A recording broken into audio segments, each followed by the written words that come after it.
Hello there and welcome back. I am Teresa Cantley and I am a business growth strategist. And I wanted to talk today about two things that people are really looking for. Two things. The past 19 months or so, for for some businesses it's actually been the past 2 years.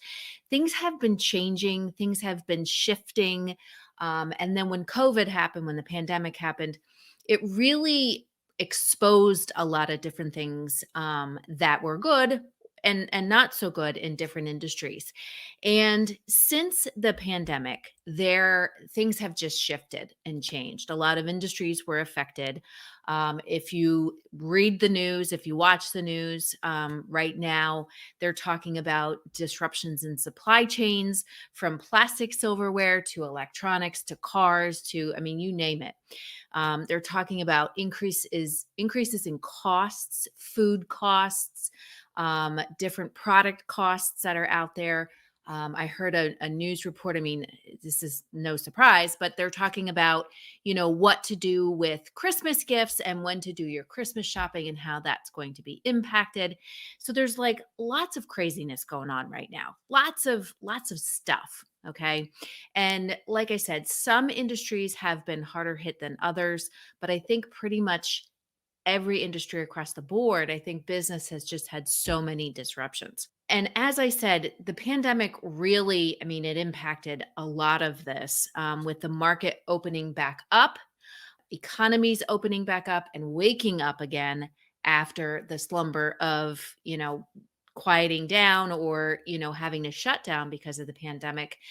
People are trying to get production back up and running. People are trying to get supplies back up and running and get their supplies, just get supplies, period. So you have the economies waking back up and things starting to happen, but then also having such a disruption in production, and the two converging together has just caused a ripple effect. So, and like I said, I think, it's just impacted so many different industries. It's just business in general. Okay. And the one thing that I wanted to, and I wanted to bring this up because as we are experiencing all of these issues, okay, I have clients, from clients who are involved in electronics to clients that are restaurants, and across the board, they've all been experiencing this. But I wanted to talk about this because there is a similarity or a common theme, commonality across all industries of what consumers, what customers are looking for now in business because of what we've had to deal with the pandemic. And we had the pandemic that happened. Back in 2008, we had the recession. There is always something that's going to happen. And every time we have something like this, every time we have a crisis, okay, whether it's in our business or, just in the world in general, there are always going to be changes. It's going to point out where we've always hindered our growth as a society or as an individual business or just as an individual, where we've hindered our growth. And also, it points out areas that we can innovate on. It points out areas that really need somebody to step up and say, "Hey, I got this. I can make a change. I can make a difference." It points out where we need to collectively make things better. So, as I said, in looking at the pandemic and looking what's happened over the past 19 months, even let's just say 2 years, there are two things that people are really looking for. Okay. Whether you are talking about the car industry or the food industry or retail industry, whatever it is. Okay. And I think the pandemic really pointed this out. Okay. And these two things that people are looking for are convenience and connection. Convenience and connection. In my opinion, in my expert opinion, based on working with small business owners, local business owners for, 10 years now, and even, prior to that, I think that particularly before the pandemic happened. I think we were moving at such a fast pace and things were starting to happen and the world was changing and, you know, new things were being introduced and I think things were just moving at such a fast pace that we had a tendency to overcomplicate things. Okay. I work a lot with the restaurant industry and I've seen people overcomplicate drinks that they're making, overcomplicate food, their menus. I mean, I went into a restaurant. I remember going into a restaurant and sat down with my husband, and you got 5 different menus, and it was like, what am I supposed to be looking at? Okay, so overcomplicating menu items, overcomplicating seating, overcomplicating drinks, over and just kind of overcomplicating everything. But again, that's just one industry. I think it's been happening in many different industries. And when you work with me, one of the things that we focus on is creating an experience. Okay. It's not just about the products that you sell, it's not just about the service that you offer, but it's about the experience that you create. Now, that experience doesn't start on the outside, it doesn't start with your customer. It actually starts on the inside with your people, the people that work for you, your leadership team, if you do have a leadership team, but also it starts with you. So when we talk about the convenience and the connection, there's two separate things that we want to look at. So let's start with convenience, okay? People want to be able to get food easily, all right? It's getting colder out. We have all these different variants that are coming up with with the COVID virus. And people are maybe not going to want to go out to eat and sit inside. Okay. So having it be convenient to order out, to get food, to be able to dine there. And if they don't feel comfortable being inside, what does that look like? Okay. So when we talk about convenience, and this is one thing that the past 19 months has pointed out, is that a lot of businesses, as I said, we were overcomplicating things. Okay. We were moving at such a fast pace and we were overcomplicating things. So now, what we need to do is we need to go back and we need to optimize our operations. So, how do we optimize our operations? What does that look like? That means, how can we make things easier, better, faster, more ideal in a busy situation so that we can keep the highest level of quality, but do things in the least amount of steps so that we're not overcomplicating things. All right. Taking a look at what do our standard processes look like? Do we even have any processes? And what I've experienced, I mean, people come to me and say, I need to increase cash flow. Okay, that's great. When we go back and we look at, all right, what do your operations look like? All right. How can you get someone from point A to point B in the smallest amount of steps, but keep the highest amount of quality in your service or your product or whatever? Like, what does that look like? And most people that I've talked to don't have those standard processes in place. So, when we are looking at what is making something convenient for somebody, okay, if you're a retail store, it could be online shopping, it could be doing personalized virtual shopping, okay? What does that look like? All right. How can we deliver the highest quality of whatever it is, okay, in the shortest amount of steps? All right. How can we make things less complicated? It might be cutting down your menu items. It might be curbside, whatever, curbside delivery, curbside pickup, curbside, I don't, whatever that looks like. Okay. How can we optimize our operations so that we can do more? We can do more. And when I say do more, it could be more sales. It could be do more as in the terms of customer experience, and it could do more volume of whatever that looks like. All right. So, how can we make things convenient for somebody, but not sacrifice our quality. And it's funny because some people say, well, how is that even possible? Well, I can tell you this. Prior to the pandemic, I witnessed many businesses who had it in their mind that if we overcomplicate, okay, we have all these steps and all these things and all these, we add more inventory to our mix, it's going to make things better for customers. And what it did is it made things confusing. All right. And as I've heard many times over, a confused mind doesn't buy. A confused mind isn't happy. A confused mind isn't going to come back time and time again. So if we take away that overcomplication, or take away that confusion and simplify things, that's how we're able to amplify the level of service we are providing for our customers, but also for our staff, for ourselves. Okay.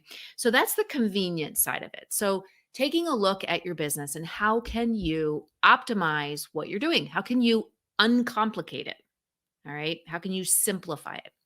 On the other side of it is connection. And this is a big thing.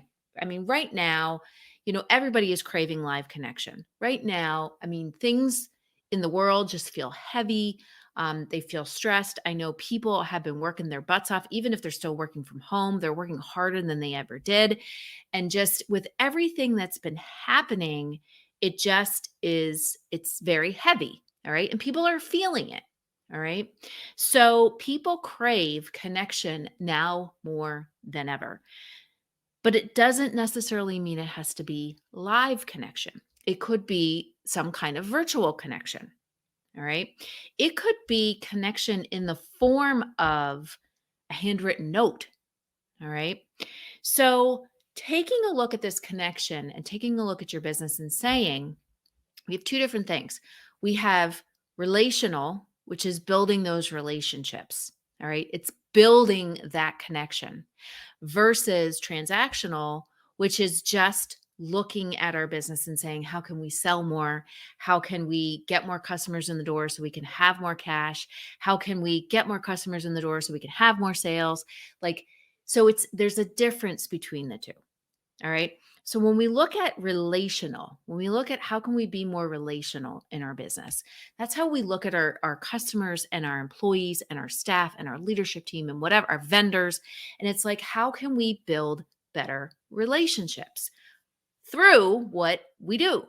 So if you are in the retail industry, how can we recognize people who come in and visit our store, or shop online? How can we recognize them in a more personalized way? All right. How can we go above and beyond to serve them? All right. It's not just a matter of selling to them or having them come in our restaurant and buy from us, buy meals from us, or even come into, whatever business, our yoga studio or um our showroom. I can't even get my words out. Our showroom and buy something from us. It's not just about that, but it's about how can we be more relational? How can we build that stronger and better relationship? How can we go above and beyond to serve? I taught a class last week, a workshop for one of my clients, and it was all about building relationships, not just having transactions. How can we build a deeper relationship with our customers? How can we create that better experience by learning more about them? Really, by learning more about them and simply asking more questions, going above and beyond just selling stuff in a store. Okay. So how can we go to a higher level of service for our customers? How can we go to a higher level of service for our employees?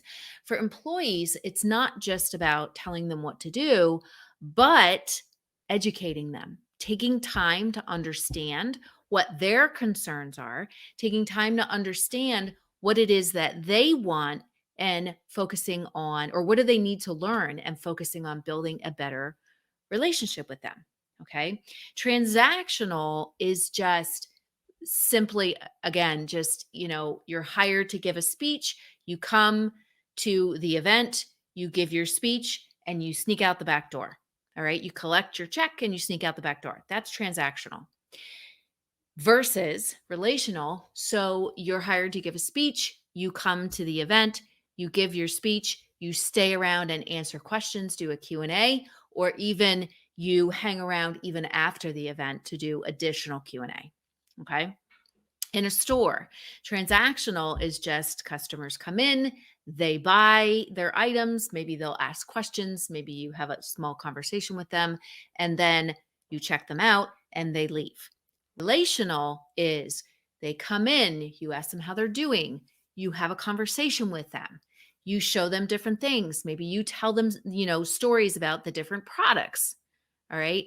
At the end of the day, you you walk around the cash register, you hand them their bag, you thank them for their visit, and then you also take time to take some notes down and potentially send them a thank you card, a handwritten thank you card for their purchase. All right.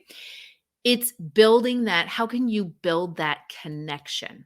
Okay. How can you build that connection? How can you build that lifetime relationship so that it makes them want to come back and see you time and time again? How can you build that deeper connection so that you're building a relationship? Okay? You're building a deeper relationship with the people that are buying from you or coming to see you or getting a service from you, whatever that looks like. Okay? Because at the end of the day, it's not about the product that you sell or the service that you provide. It's not about that at all. It's about building connection. It's about building connection and building community. And a lot of small businesses forget that point because I know, we get tied up in we need to make money, we need to make money, we need to make money. And we forget about the other stuff. And then we wonder why things aren't necessarily working. Okay. So, how can you be more relational? How can you build a relationship and build connection versus just focusing on the transaction? Okay. So, the two things we want to focus on are how can we build more convenience into our business? How can we go from live experience to virtual experience and keep the same level of connection, keep the same level of experience, whether they are live with you or they're virtual? Okay. How can we optimize our operations and get rid of the complexity? That's the word, complexity, not overcomplicatedness, but complexity in our business so that we can optimize our operations and optimize what we're doing so we can simplify to amplify. Okay. And then the second thing is the connection piece. All right. How can we be more relational in our business versus transactional? Okay. How can we build better relationships with our customers? How can we have more of a personalized experience versus just focusing on the sale? Okay. How can we get to know our customers better? How can we, talk to them and find out what it is that they really like and what it is that they don't really like so that we can make that experience better for them? Okay. So the two things that you want to focus on, again, this past 19 months, 2 years, if you want to stretch it out, has been difficult. And it's really exposed the challenges and the areas of businesses where we've hindered our own growth, or even as business owners, how we've hindered our own growth. And it's also shined a light. It's shining a light on the things that we can actually improve on. Okay. So that we can make things better, we can make our business better, but we can also have better relationships and better connection with our customers, but also with our team and our employees. Because remember, in the beginning of this, I said experience doesn't start on the outside, it starts on the inside. It starts with how do we connect with our team? How do we connect with our management? How do we connect with ourselves? Okay. How do we show up so that we can build a better inside so that we can have it flow to the outside? So remember, convenience and connection. Those are the two things that we want to focus on that will make our business better and will also help us to provide a better experience for our customers. So, I hope this helped you. I would love to hear what your biggest takeaway was. So make sure you leave a review, you leave a comment below because I read every single one of them and I would love to hear what your biggest takeaway was. But till next week, have a great rest of your week and I will see you soon. All right. Bye for now.